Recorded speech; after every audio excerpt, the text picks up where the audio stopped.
So you mentioned a little bit earlier competing on the world stage. Sometimes you feel like, man, I'm competing with my idols. So talk to us a little bit about your influences in terms of powerlifting right now. Who do you still look up to? I know you are that girl right now, that female at the top, but who do you look up to, and is there anyone that you still actively sort of fangirl over when you're in the same room as them? Yeah, I think I still pay quite a lot of attention to the 57 class. Right. And this year at Worlds, it was Natalie Richards versus Jade Jacob, and that was just like phenomenal. And they're both insanely strong. And at some point, I probably will move back up into the 57s, and that's terrifying for me because That's terrifying for everybody else, I'm sure.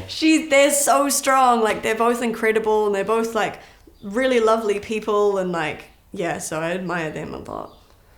You've mentioned previously you've seen sort of a shift in your mindset on competition day and how you manage yourself. What's been different in the last year or so? Can you unpack that for us a little bit in terms of comp day, mindset, any little habits and rituals you might have? What I found worked for me best was actually just trying to focus on calming myself rather than hyping myself up. Like, the hype was just adding to my anxiety.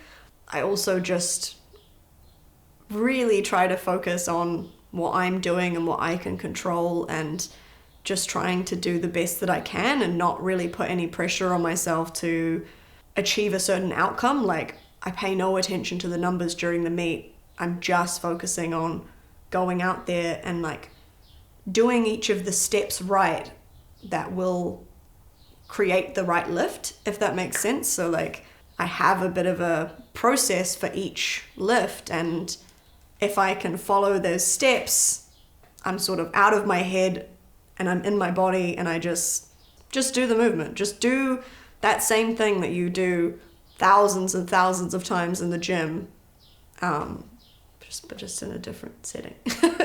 100%. So what would be one piece of advice you might give your younger self, reflecting on what you've just spoken about? One piece of advice you'd give someone starting out, maybe? Like, one piece is hard. I have too many. Well, let's rattle them off then. Let's hear it. Nah, I think my number one is just always like, just be consistent.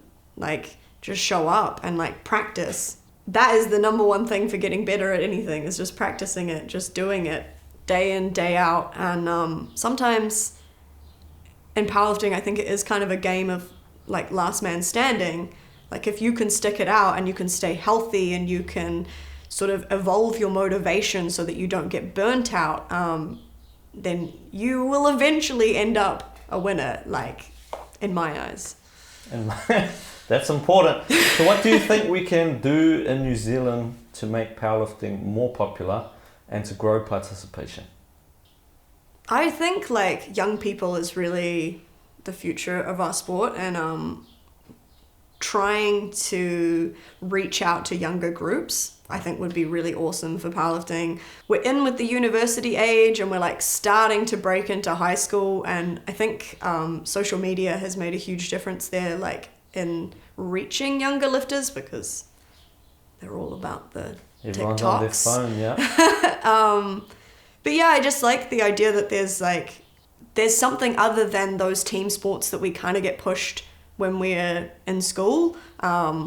Like, here's this other route for you. Like, maybe you're not good at catching balls or throwing them or like hitting things with a bat, which was me. Here's this other option, like, and there's so much that you can learn through this process. And particularly for young women, like, I think it's so empowering and like can be so great for your confidence. So we're sort of taking that route now, like trying to run more workshops for young people.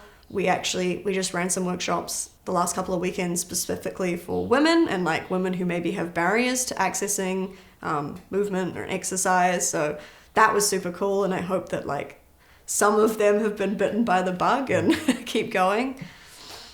So we're getting pretty close to the end, but just a couple more questions. Talk to us about your future goals inside powerlifting and maybe even outside of it, in the back of your mind, things you'd like to achieve in the next sort of year, 2 years, 5 years. In the short term, there's Sheffield 2024. I would love to be invited back for another Sheffield. I'd love to keep going to as many Sheffields as possible because it really is like the most incredible competition experience.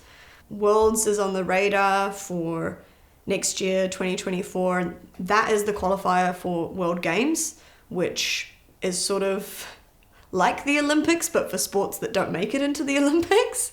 So World Games is in 2025, and if I can place highly at Worlds next year, then I can get invited to World Games, which is, again, will be just like a completely new experience, very different to powerlifting competitions. It's, you know, multi-sport event that's in Chengdu in China, and I've spent a bit of time in China before, so I'd love to go back there. So I think that's sort of like the ultimate goal at the moment.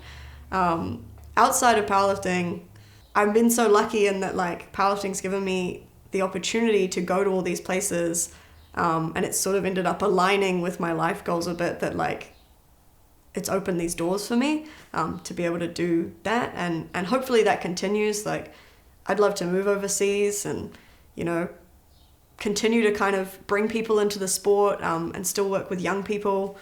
So that's my long-term goal.